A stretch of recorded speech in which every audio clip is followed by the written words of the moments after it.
So student आपने note कर लिया होगा different type of unit cell, ठीक है। Different type of unit cell में मैंने सारा कुछ बता दिया आपको, ठीक है। क्यूबिक यूनिट सेल में आपका 3 कैटेगरी होता है, प्रिमिटिव में एससीसी, नॉन प्रिमिटिव में बीसीसी और एफसीसी। 2 में एक्स्ट्रा बता दिया हूं, ठीक है, बट ये क्यूबिक यूनिट सेल कैटेगरी में नहीं आता है। समझाने के लिए, सीखने के लिए 2 एक्स्ट्रा बता दिए, ठीक है। इंड सेंटर यूनिट सेल और ए सेंटर, ये तो बिल्कुल ही नहीं हमारे सिलेबस में। A centre cubic unit cell NCERT book में तो बिल्कुल नहीं दिखेगा, आया समझ में।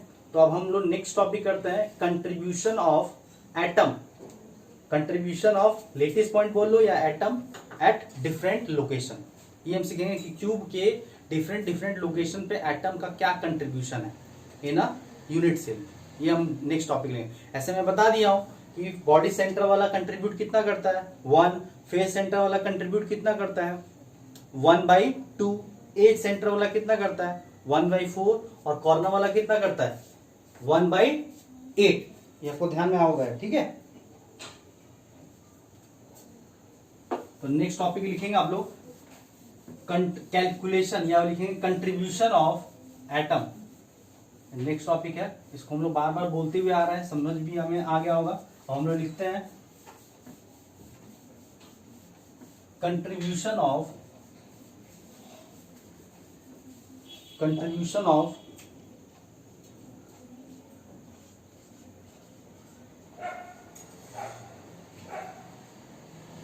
Contribution of atom, contribution of atom present at different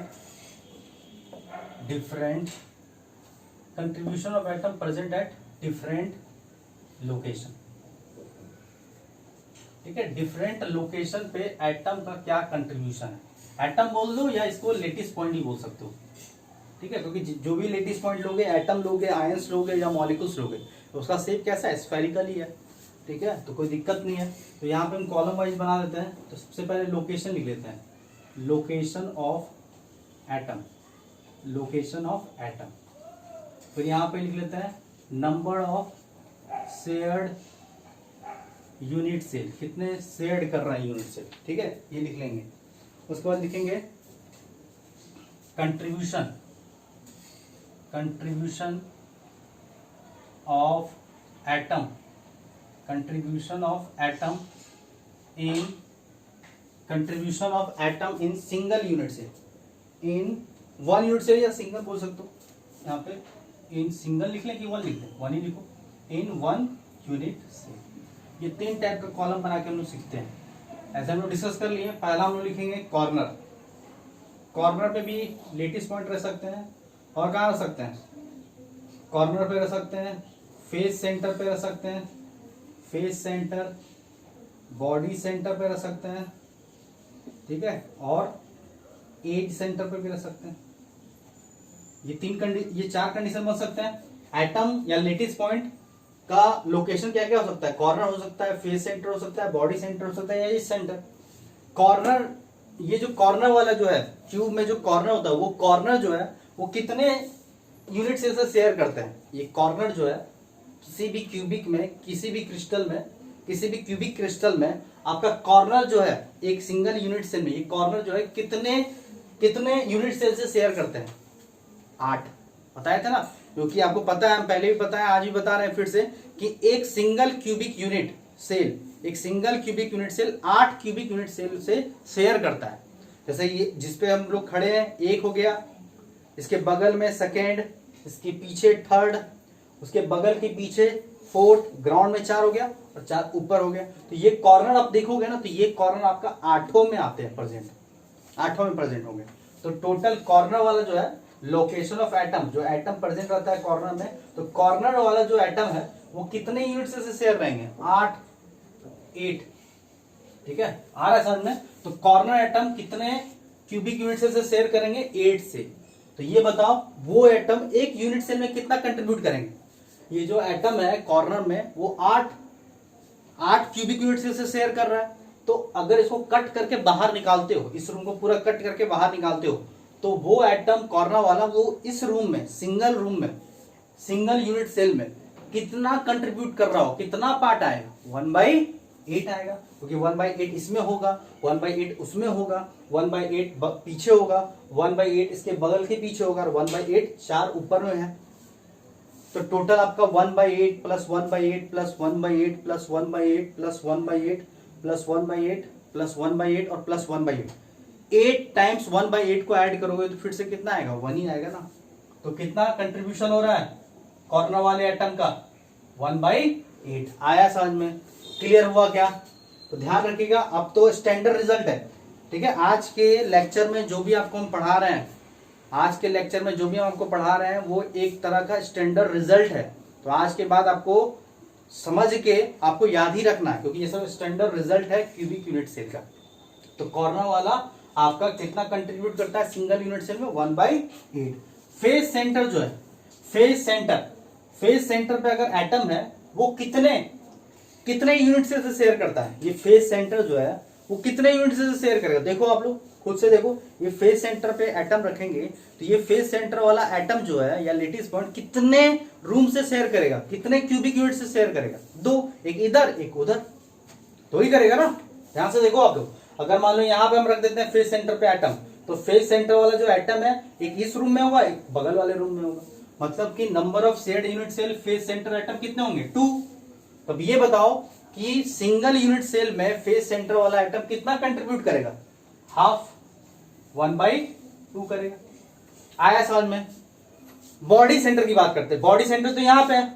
अब ये बॉडी सेंटर वाला जो एटम है उसका लोकेशन जो है, बॉडी सेंटर जो एटम है बॉडी सेंटर पे प्रेजेंट है, तो वो कितने यूनिट से शेयर करता है, सिंगल। इसी रूम में ना, और भी किसी रूम में है क्या, ये बॉडी सेंटर वाला एटम जो इसी रूम में, और तो किसी रूम में नहीं है, तो शेयर कर रहा है सिर्फ केवल एक से, इसलिए इसका कंट्रीब्यूशन कितना होगा, 1। एज सेंटर वाला, एज सेंटर पे अगर हम एटम रख दे, देखो आप लोग, एज सेंटर पे एटम रख दे तो कितने से शेयर करेगा एज सेंटर वाला एटम, 4 से। कैसे बताओ, एक ये वाला रूम, एक बगल वाला रूम, एक पीछे मेरा रूम है, और उस बगल के पीछे होगा, मतलब कि वो एज वाला जो एटम है, एज सेंटर पे जो एटम लोकेशन वहां पे सेट है एज सेंटर पे, वो एज सेंटर वाला जो एटम है या लेटिस पॉइंट वो 4 क्यूबिक यूनिट सेल से, 4 क्यूबिक यूनिट सेल से शेयर करेगा। तो यहां पे हम लोग क्या लिखेंगे कि the number of shared unit cell at edge centre atom is 4। तो कंट्रीब्यूट कितना करेगा बोलो, तो सिंगल यूनिट सेल में एज सेंटर वाला एटम अपने रूम में एक सिंगल यूनिट सेल में कितना कंट्रीब्यूट करेगा, 1/4, क्योंकि 1/4 हर केस में जाएगा ना। तो ये कंट्रीब्यूशन है। तो आपको आज के बाद याद ही रखना है, कॉर्नर वाला एटम 1/8, फेज सेंटर वाला 1/2, बॉडी सेंटर वाला 1 और एज सेंटर वाला 1/4, ध्यान रखिएगा। तो this is contribution of atom या lattice point present at different location. I hope कि आपको समझ में आ रहा होगा और क्लियर पिक्चर भी दिख रहा होगा कि कैसे कैसे कंट्रीब्यूशन आपको बताएं। तो हर रूम से 8 रूम शेयर करते हैं, वो आपको इमेजिन या विजुलाइज करने आना चाहिए। आपके पास एक अवेलेबल रूम है जहां पे बैठे हो, वो रूम है एक क्यूबिकल टाइप का, इमेजिन करते रहो आप जिस रूम में बैठे हो उस तरह का 8 रूम से शेयर करता है, चाहे आप लेफ्ट से ले लो चाहे राइट से ले लो, किधर से भी ले लो। आया समझ में, क्लियर हो गया। तो ये मेरा टॉपिक खत्म हो गया। नेक्स्ट टॉपिक हम लिखेंगे calculation of effective number of atom, calculation of effective number of atom per unit cell. ठीक है, ये हम लोग सीखेंगे, उसको रैंक भी बोलते हैं। ठीक है, उसको हम लोग क्या बोलते हैं, रैंक भी बोलते हैं। लिख लो, calculation of effective, calculation of effective number of atom per unit cell. इसी को ना शॉर्ट फॉर्म में रैंक भी बोलते हैं, और रैंक को रिप्रेजेंट कैसे करते हैं, जेड से। अगर आपको रैंक निकालने बोल दिया जाए तो जेड से हम रिप्रेजेंट करते हैं कैलकुलेशन।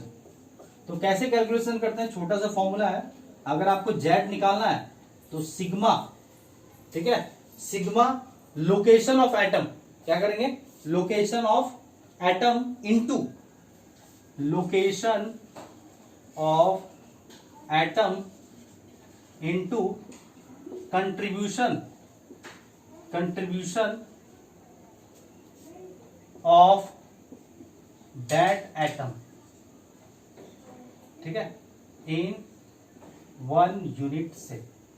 ये फॉर्मूला हो गया सीधा सीधा, summation of location of atom into contribution of that atom in 1 unit cell. जैसे हम निकाल के दिखाते हैं, जैसे पहला एसएससी की बात कर लें। एसएससी का आपको निकालना है जेड, रैंक निकालना है, इफेक्टिव नंबर ऑफ एटम कितने होते हैं एसएससी का। तो सबसे पहले ये बताओ कि एसएससी में एटम कहाँ कहाँ बैठते हैं, लेटिस पॉइंट कहाँ कहाँ होते हैं बताओ। केवल और केवल 8 कॉर्नर में प्रेजेंट रहते हैं, केवल और केवल आपका 8 कॉर्नर में प्रेजेंट रहेंगे। एसएससी में आपका कहाँ कहाँ एटम और लेटिस पॉइंट प्रेजेंट रहेगा, 8 कॉर्नर पे। अब कॉर्नर वाला कितना कंट्रीब्यूट करता है, 1/8। अपने यूनिट सेल में कितना कंट्रीब्यूट करता है, 1/8। तो 1/8 और उसका लोकेशन कितना है, 8, तो 1/8। 8 लोकेशन ऑफ एटम कॉर्नर वाला का 8 है, इंटू उसका कंट्रीब्यूशन 1/8। तो 8 इंटू 1/8 कितना हो जाएगा, 1।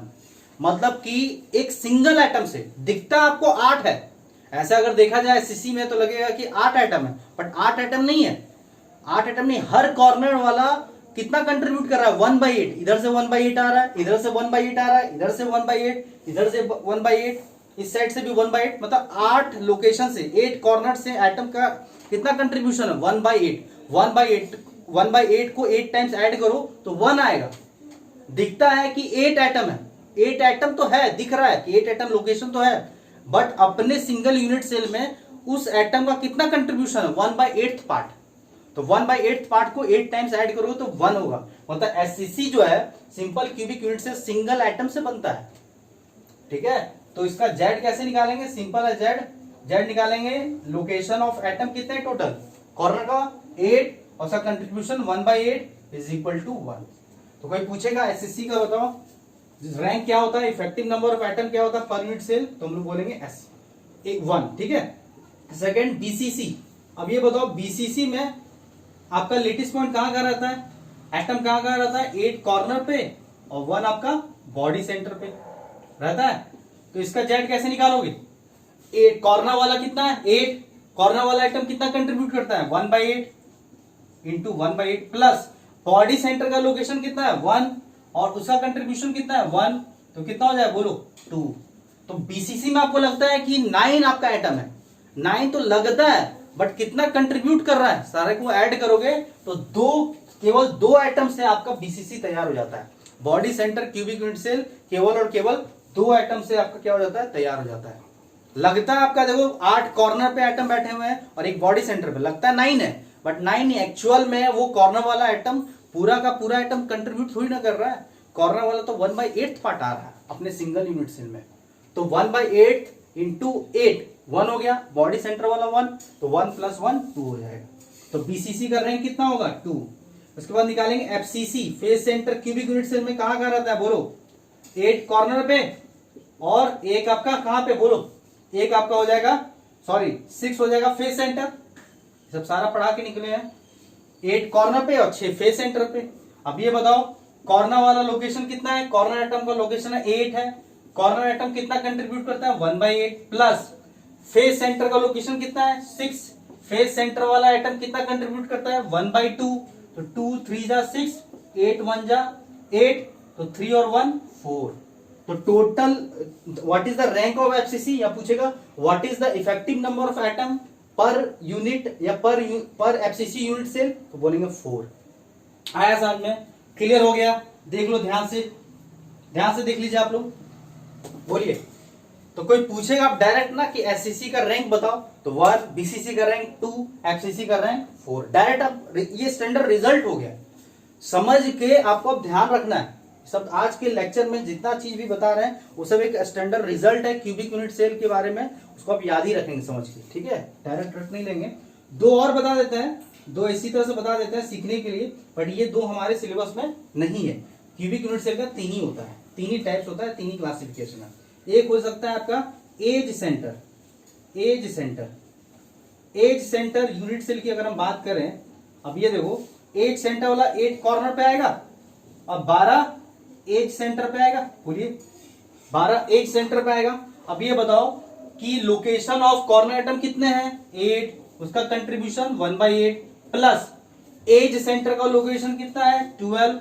What is the contribution of edge centre atom, 1/4। तो 4 12 जा 3, 8 1 जा 8, तो 3 1 4 फिर से आ गया। अब एक और ले लो, end centre unit cell. End centre unit cell में एटम कहां प्रेजेंट रहेंगे बोलिए? 8 कॉर्नर और any 2 opposite face centre. Either आप फ्रंट और बैक ले लो, या राइट लेफ्ट फेस ले लो, या टॉप और बॉटम फेस ले लो, कोई भी 2 अपोजिट। तो 8 कॉर्नर ले लो, ठीक है, और 2 फेस सेंटर। तो Z कितना हो जाएगा? 8 इंटू 1/8, और फेस सेंटर वाला लोकेशन कितना है? 2। फेस सेंटर वाला कंट्रीब्यूट कितना करता है? हाफ। तो कितना हो जाएगा बोलो? 2। तो ये 2 अलग से बता दिए सीखने के लिए। अगर कोई पूछेगा रैंक अगर 4 है तो बताओ, अगर रैंक 4 है तो वो क्यूबिक यूनिट सेल कौन सा टाइप है? तो हम लोग डायरेक्ट बोलेंगे एफसीसी। कभी भी गलती से एज सेंटर यूनिट सेल मत बोल देना। स्टैंडर्ड मेरा यही 3 है, स्टैंडर्ड मेरा यही है 3। कोई बोलेगा कि मान लो कि किसी भी क्यूबिक यूनिट सेल का एज रैंक जो है वो आपका 2 है, तो ध्यान आना चाहिए कि वो बीसीसी है। कभी भी गलती से भी इंड सेंटर यूनिट सेल के बारे में नहीं सोचेंगे। अगर कोई बोलता है कि रैंक अगर 4 है तो बताओ कौन सा क्यूबिक यूनिट सेल है, तो हम बोल देंगे डायरेक्ट एफसीसी। अगर 2 है तो बीसीसी। कभी भी ये दोनों तो एक्स्ट्रा बताए समझाने के लिए, स्टैंडर्ड यही 3 है। आया समझ में? क्लियर हो गया। अब इस पे एक पहला टाइप का न्यूमेरिकल आएगा। इस पे पहला टाइप का न्यूमेरिकल्स आएगा, और न्यूमेरिकल्स बहुत ही इजी है। अगर इतना आपको समझ में आता है, contribution of atom at different location and what is the rank of any unit cell, या बोल सकते हो what is the effective number of atom per unit cell. तो इस जो आने वाला पहला टाइप का इसमें न्यूमेरिकल सॉलिड स्टेट में, वो बहुत इजी है। आपका जे में भी आया हुआ है, और आपका नीट में भी आया हुआ है, और बोर्ड एग्जाम में भी काफी पूछा जाता है। बड़ा ही इजी है, बहुत ही हलवा टाइप का क्वेश्चन आता है, ठीक है। उसको हम लोग इसके बाद देखते हैं। तो इसको कॉपी कीजिए अच्छे से।